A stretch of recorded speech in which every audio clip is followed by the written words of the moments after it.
why should I do intervals?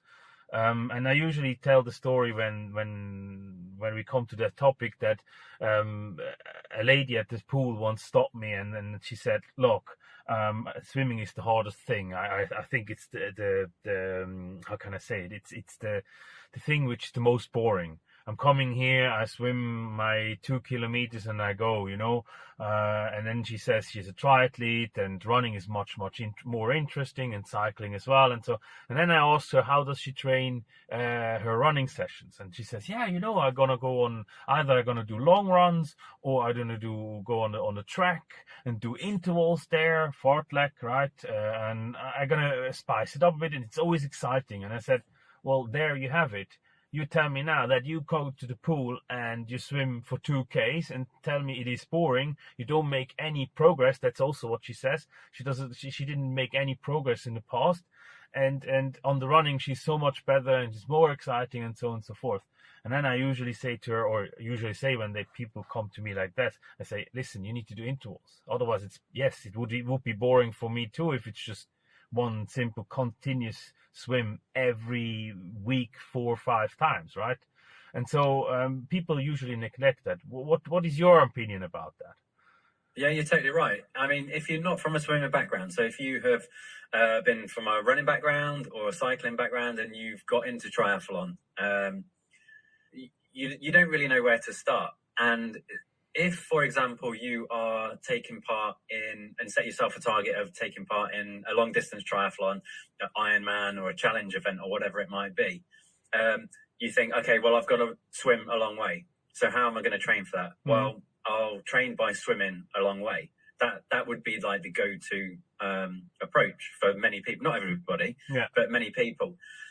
But then, as you've just touched on there, if you just plod up and down doing the same thing for half an hour, it is boring. Like nobody, not many people. Again, like we can't say everybody's the same, but for the majority of people, it would just get boring. And I mean, to be fair, that's probably why waterproof headphones were invented to try and get rid of some of the boredom and that kind of stuff. Yeah. But take out the boredom factor. If you just do the same thing every week or every session, there's only so many gains you can get. There's an upper limit of your improvement. Mm-hmm. Your body's going to get used to that exercise or that movement or that pace or whatever it might be. So this is why it's really important to split down that big chunk of training, that pool time, into intervals. Yeah.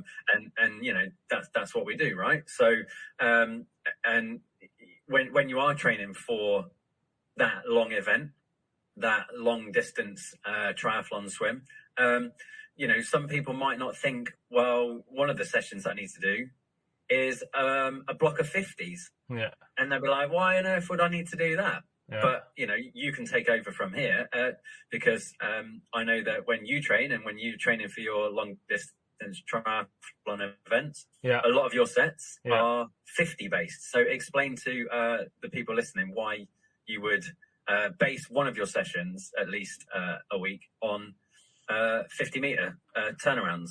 So yeah, I'm gonna go jump in at the beginning of what you said exactly. And one point you pointed out, you can only do so many gains if you only do it. Our bodies are creatures of habit. So if you do it over and over again, at some point the body will start to save energy and start to save the exertion which you have in a session, and then obviously go down. And if you would do as explained there as well, like you did very well, the boredom, yes, but on the other hand, if you go 3 times a week, first week you do 1 kilometers, after 500 meters, the body says, I've done that for 500 meters. I don't need to exert myself anymore. I can save now. I go into a normal mode or in like a standby mode.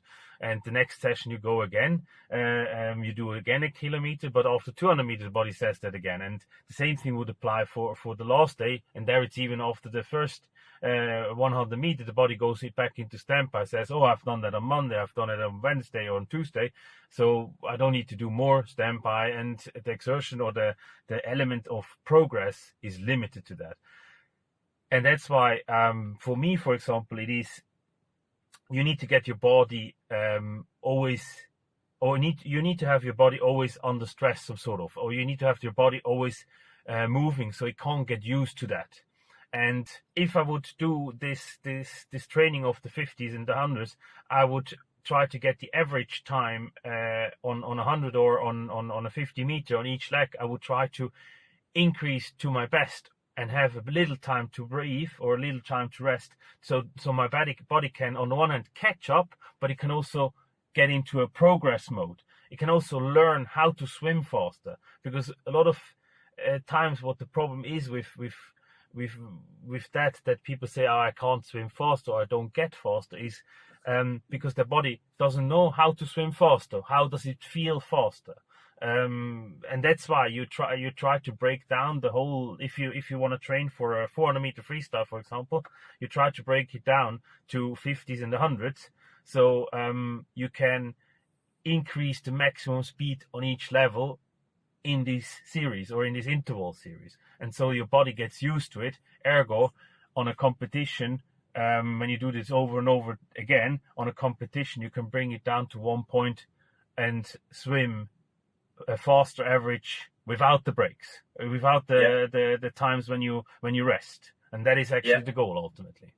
Yeah, definitely. I'm going to pick up on a few things you said there. Like, so you have to put your body into the position where it's under stress to improve.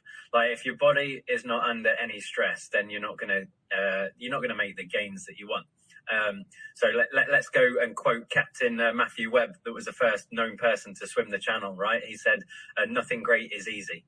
So if you just plod, if you just swim up and down and don't put your body under the stress, then you're not going to achieve anything great. And talking of intervals and practicing under that kind of pressure, I'm going to tell you what I did yesterday for my swim. The whole of the main set was only 400 meters. Oh wow! So because like one of the things is that I see, and I've been involved in coaching since 2006. You can't just get fit through training. You need to race fit. Like if you want to really sharpen up and you want to get your body into that position where it can respond to the stress, respond to the pressure, and perform when you need it to perform, you need to practice under like a race environment and that kind of thing. Yeah. So, when I'm training for a competition or when I'm getting some of my athletes to train for competitions, I get them to go out and race. Mm-hmm. And even during heavy loads of training, when they're in big blocks of training, I will get them to go and race tired, because there's just nothing like racing. Mm-hmm. So we basically simulated that yesterday. Like, I'm not in any great shape right now, and I've got targets for later on in the year.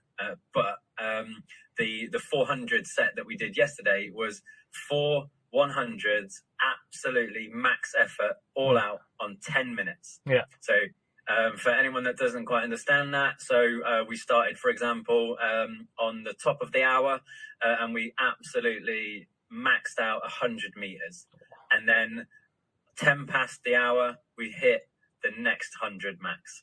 20 past the hour, the next 100 max, and then finally we did the final one on the 40th minute. So there's loads of rest between. It was up to us how we used that 10 minutes. So after the maxed effort, some of us, I was dying on the side of the pool, and then when I finally got my breath back, I did a bit of active recovery. Yeah. Okay. So active recovery is always really good and beneficial as well, to get rid of that lactic and that acid buildup from that burn. Yeah. We hate that burn feeling, but we love it. So yeah, after you. And this is actually a good point which you pick up. So the one element of intervals is you need to get your level of speed up, and you need to train yourself. You shouldn't get your body into a rest mode, and you shouldn't get your body in but you should still challenge yourself. So I've this max out. I would only do up to 400 meters. I would never do it beyond that. I would never do 8 times or 3 times 800 meter or 2 times 1500 meter. I would never do that personally for me, because I don't see it there. But when it comes to 400 meter and below, then you can do it. I mean, it depends on what is your goal and whatsoever. And yes, you bring a good point. You want to get into this feeling, and this is something which I guess is from my training or my training background slightly different, which I could have done a bit more, just to also get while we're talking about this, get also feedback for ourselves, so we could actually increase or change our habits to something which we've never done before. I guess you have never done so many intervals or so many short intervals for a longer. If you trained for 800 meter or 1500 meter, you've never done so many 50s or 200 or 50s or 100 meters in your life. You have done maybe more a longer distance, and so for me it's more used to the smaller. What our coach usually used to say was, rather do quality versus quantity, a lot of these kind of things. And then I have another coach which said quantity over quality. It's a mixture of both, so you should have both kinds of interval. I think you should still have, let's say, 80% in the intervals which I would do, the 50s and the 100s and max 200s, but then also the all out intervals which you say, every 10 minutes you go for a 400 meter. So I would combine it, I guess. Yeah, it's finding that sweet spot. And the thing is, it's all individual approach. So everybody's got a different background. Everybody's got a different ability in the pool. Everybody's got different goals. Some people might be training for sprint triathlons. So, for example, they would do sometimes some of the super sprint triathlons are only 250 meters. Others are 400, or you could do 1500, or you could swim the full long distance triathlon. But you're right, it's all about splitting up. And I'm just going to quickly show you. This is what you have created, right? Yeah. And the only reason I'm going to show you, hold on. This is what you've created, right? Long distance, here we go. But if we just go into this page here, you can see, we might have to cut to it, but you can see how you split up your training. Yeah. Okay. And how you suggest to split it up. So there's different phases, there's different intensities and that kind of thing. So this is why this kind of thing is important to consider when we're training. Yeah. So the other things that I wanted to pick up on about why intervals are so important is because if you are just plodding up and down at the same pace for a long period of time, you're going to get tired. Yeah. Your body is naturally going to get tired. When you start, eventually you're going to build up your endurance, but only to that limit that you can achieve by just plodding up and down. To start with, if you plodding up and down for a long period of time, your form is going to go to pot. You're going to lose all of your technique because you're going to end up slogging up and down. Yeah, exactly. And this is why interval training is really important. And I'll let you talk about that again in a minute. So that's the first thing. Interval training, you can have the breather. So you can do the hundreds or up to 400s or whatever, then have a period of recovery and then go again. That way you can maintain your form, and obviously form, efficiency, technique is all very important for fast swimming. And then the other thing that some people have said to me who are triathletes that are swimming long distance triathlon events, or they're master swimmers that want to swim the channel, for example, they ask me, why is it important to train and practice sprint training or short 50-meter bursts or whatever. So let's pick up the triathletes that are doing a long distance triathlon. They're asking me, why should we train 50s? What's the purpose of that? So you've covered some aspects there, but one aspect to think about as well for them is if it was a mass start competition, you're going to be absolutely surrounded in waves and wash and people pulling you, even though they're not supposed to. People do that, swimming over the top of you. You might get an elbow in the face. There are some nasty injuries in the mass starts, elbows on goggles that you literally, people get black eyes from this. So why is it important to have that ability to be able to find that extra gear and to be able to sprint? Well, it's going to take you to the front of the pack. Yeah. So you're not going to be in the wash. Yeah. You can then focus on your swimming. You can focus on your technique, which is going to obviously improve your efficiency, your form, and you're going to conserve energy for the rest of the triathlon event. So it's important if you're in a mass participation start, to get out to the front, or even if it's not right at the front, just to get somewhere away from that mad scramble in the middle where you're literally fighting for your life to not drown. So yeah, over to you. It's exactly that. So I guess when it comes to the intervals versus just swimming for a K or 2, or why are intervals so important? Just to come back to that and to maybe conclude some of the things we both said. Intervals are important for being able to create growth, so your body doesn't get used to something, doesn't turn off, go into standby. So you try to increase your 100%. So you go always a bit above the 100%, and therefore you want to have shorter intervals as well as longer intervals. So it's one is the growth of us itself. The second thing is on a breakdown of in an interval of, let's say, a 400 meter, your body gets used to speed, to swim at the desired speed. And if you do a 400 meter or 10 times 100 meter and you swim, your best time on a 400 meter was 4:40, and now you want to do 4:30.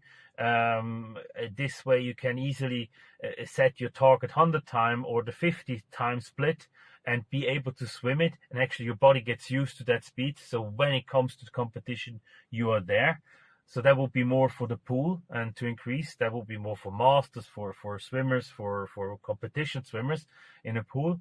When it comes to open water swimmers and triathletes, it's important to have, on the one hand, the basis, so you have a ground speed that you get out, and have an extra speed or actually the ability to speed up and slow down and get into your rhythm, so you get out of the scrum at the beginning of a triathlon or at an open water race, that you can actually speed up, get away from the pack, and then get into your mood.